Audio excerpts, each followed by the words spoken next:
So, if you didn't watch the first parts, I bought an old car with a couple of friends in order to drive it all the way from Denmark to China. We drove south through Europe and into Turkey, when Morton unfortunately got ill. And now you're up to date on the story. If you want to support the channel and future videos, you can check out these cool shirts at spaghettiroad.com, or you can subscribe to the channel, but no pressure. Back to the story. Since Morton was ill and the hospital said it was not contagious, he decided he would fly home from Tbilisi, the next big airport we would come across. Early next morning we continued driving along the northern Turkish coast. Morton bought a ticket for late night the next day. We should be able to make it as long as we kept moving and crossed the Georgian border by the night, though it meant we had to leave this breathtaking view behind. After a day of driving we reached the border with Georgia. No, not that one. Yeah, this one. Crossing land borders can sometimes take unpredictably long time, something we were a bit nervous about when Morton had to make his flight. But this border was unusually efficient and fast. A few minutes and passport stamps later, the border guard said welcome to Georgia. And we were in. We found a hotel for the night in the coastal town of Batumi. The next morning we actually had enough time to safely make it to the airport, so Ty and I went to say goodbye to the Black Sea and hello to these cows. We continued a bit along the Georgian part of the Black Sea, drove on the amazing Georgian roads, saw the renowned Georgian train tracks, gazed on a couple of abandoned Georgian factories, and overall most looked nice, but after literally having sunny weather every day for the past week in Turkey, Bulgaria and Romania, I must say the Georgian weather was a bit more wet. We reached Tbilisi and the mood dropped when we all realized this would be Morton's last time driving the car. We said goodbye in front of the airport. A lot of people sent support after the last video to Morton, so let me just say, he's healthy and safe again, and I have actually been so fortunate to go on other trips with him afterwards. Anyway, the following day it was a bit weird and the atmosphere was quite empty after he left. After rushing there, the time was a bit more relaxed in Georgia now, but we still missed Morton. Without a guy of reason who was there to tell us if you should sit inside or outside the car. Anyway, Georgia is a pretty wonderful country. The Georgian people are delightful, so shout out to them. They figured out slapping a lot of cheese and eggs on top of their bread just makes it even better. Actually, most of the Georgian food is quite underrated. I don't think I even tried Georgian food a single time in my life before arriving there, but it's real delicious. In the Georgian countryside, this guy was letting his army of sheep march for the city of Kvermo. We drove on, so I don't really know if his conquest was successful or not. This guy had a bit of a smaller entourage, but he was friendly. Overall, cows on the road were not a rare sight at all. They were pretty much everywhere. But as long as you went slowly around them, it was all okay. We had a bit of time before we had to meet the Iranian guy who we had sent a lot of money to somehow get our car into Iran for us. So we decided to take a few days in Azerbaijan. Our first Azeri activity was we spotted a frog and somehow ended up spending the rest of the afternoon looking for frogs in a small stream of water. Is Azerbaijan famous for frogs? No idea. Are these frogs special in any way? No idea, probably not, but we had a lot of fun with it. Most people we met were very hospitable and kind. Though we didn't speak any Azeri or Russian, and most elderly people we met didn't speak any English, with some hand gestures and waving, communication was never a problem. It was terribly hot and the car's AC system didn't work at all, so to cool down in Azerbaijan sometimes you have to be creative. We drove towards the city of Ganja. As I'm trying to pretend this channel is more sophisticated than it really is, I'll not make any jokes about the name. We wrongly drove up a one-way street and were immediately stopped by the police. Luckily the size of the fine was negotiable and ended up just being an American $10 bill. The policemen were actually rather friendly, and after we told them we were looking for a hotel, they said we should just follow their car. We drove behind them and they showed us this fine establishment. Sleeping there was a bit too expensive for us though, so we had dinner there and left for a cheaper option after the policemen were gone. I had a quick walk around the city before bedtime. The next day we headed for the capital of Baku. Before arriving we went a bit north to see Yanar Dag, a natural gas fire which blazes continuously on a hillside. It was crazy to see fire just coming out of the earth and it really amazed us. Det virkelig mærkeligt. Though I must admit, without spoiling too much, Turkmenistan would later beat it easily. In Baku we saw this flagpole, and while making this video I just realized it's actually the third tallest in the world. The food was really good in Azerbaijan, though I only have footage of us eating cucumbers. At sunset it was a bit hard for the eyes driving towards the sun, though it looks beautiful on camera. We found a hotel by the Caspian coast where we stayed for the night and joined it in on the celebration that was going on there. The most important thing when you visit a new city is always to see how high a viewpoint you can find. In Baku they have these flame towers. One of them has a hotel, so we went to the lobby and claimed to be very international and important businessmen, and that we need access to their top floors. The ladies behind the counters were really nice, and even though they probably didn't believe us to be businessmen, they did show us around their crazy $10,000 a night royal suite, which took up most of the top floor since it was a slow day and it was empty anyway. And we got a view from the country's tallest building. Though our sleeping arrangement ended up being a bit more modest than the 10k room, it was still beautiful. We woke up the next morning and packed up our tents while the sun was rising and the freight trains were rolling. Since we had to enter Iran from Armenia and there's no open border crossings with Azerbaijan due to... that's not the point of this video, we had to go back to Georgia. It was not a problem to spend more time there since it's a splendid country. Once again, entering the country was easy and fast. They, by the way, have these tiny police cars. We drove to Tbilisi again, the capital sit in a valley with the river in the middle. Great place. In Georgia they are famous for their high quality wine production, so of course we had to test it, which didn't end up being a quiet night. The next morning we drove south to Armenia.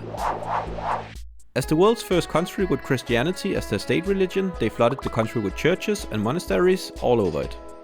We went on to Yerevan, the pink city built with tufa stone, with some of the most interesting Soviet architecture. On our way down to the Iranian border, we stopped the car on the side of a gravel road in the mountains and just spent the day trying to hike to the top. It was mind-blowingly pretty. Unfortunately I didn't get a picture of him, but I met an old shepherd on some grass up in the mountains. He requested my bottle, so I gave it to him and he took a sip of my water and spit it all out right away, offended that it was not vodka or any sort of liquor. He was a pretty funny guy. On the way down we noticed a lot of people had surrounded our car, so we got a bit nervous. To wash our clothes we had brought a plastic bag of washing powder, which these vigilant guys thought looked suspicious for some reason when they saw it through our windows. Turns out they were actually policemen, but once we showed them it was just washing powder, it was all okay. We put out some chairs on the road and ended up sitting just talking with them for some time. As we continued south through the striking country of Armenia, we stopped a few times when we came across cool stuff.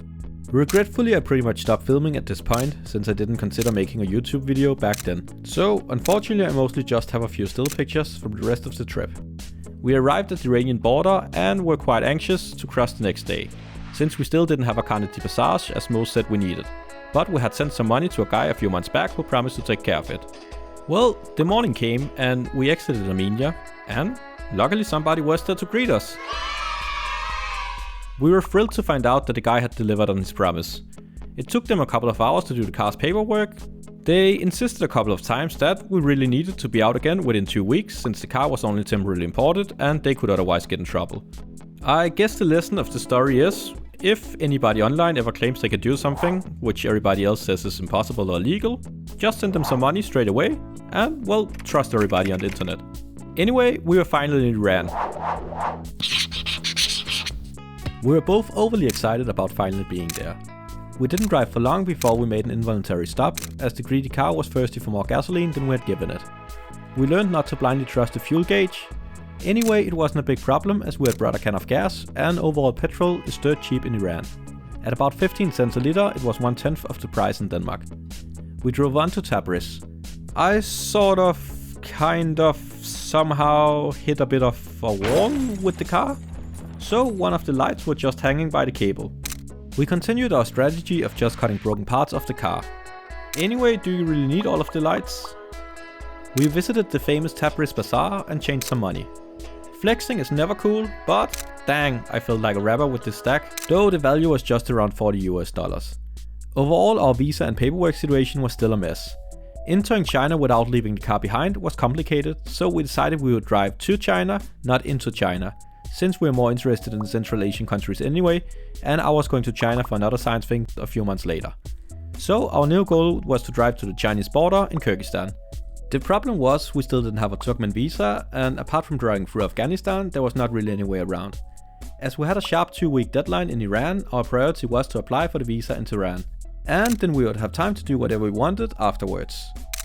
One thing you can't help but notice when coming to Iran is the incredible hospitality of the people. The country sometimes has a harsh reputation in Western media, but I'd like to put politics aside and just talk about the amazing people there for a moment, who are in a different league when it comes to being welcoming.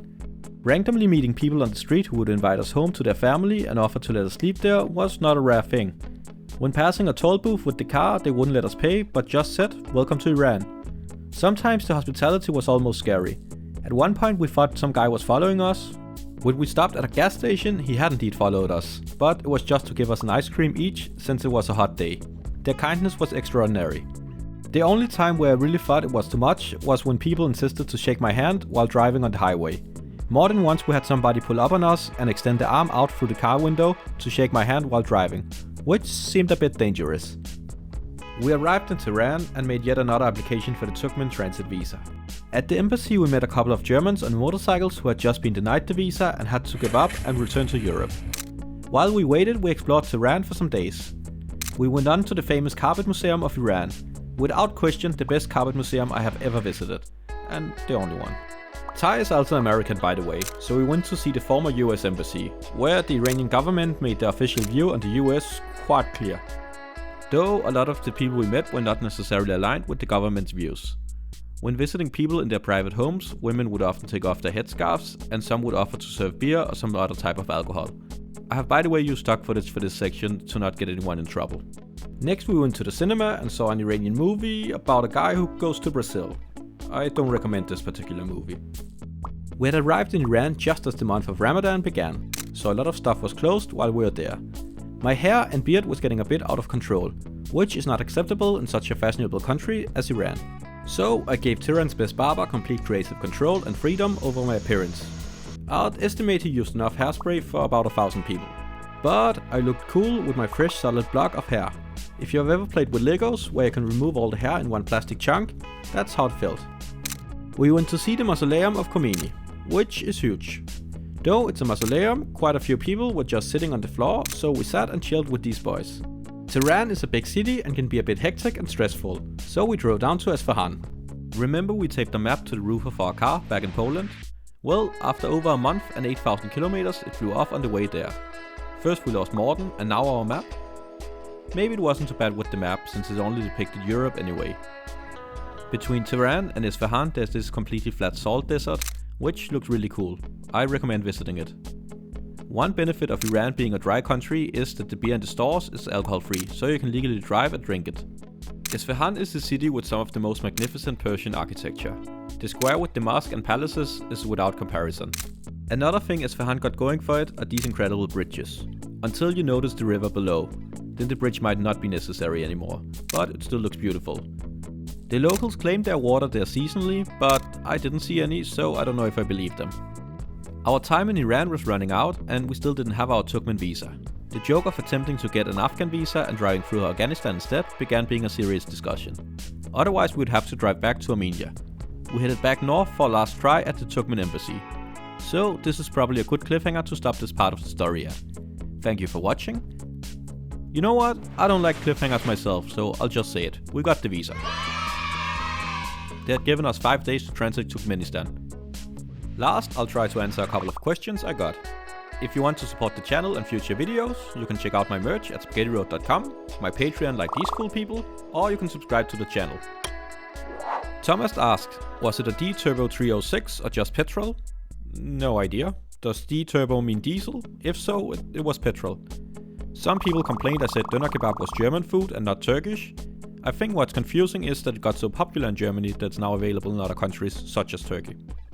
No, the joke was just that it was clearly not German but became widely popular there. I also got some people telling me that it wasn't X-Men I saw but Captain America, so apparently I understood even less of the movie than I thought. If you have any other questions, please leave a comment or hit me up on my Instagram at SpaghettiRoadOfficial. Thank you very much for watching. I promise the next part will be out as soon as possible.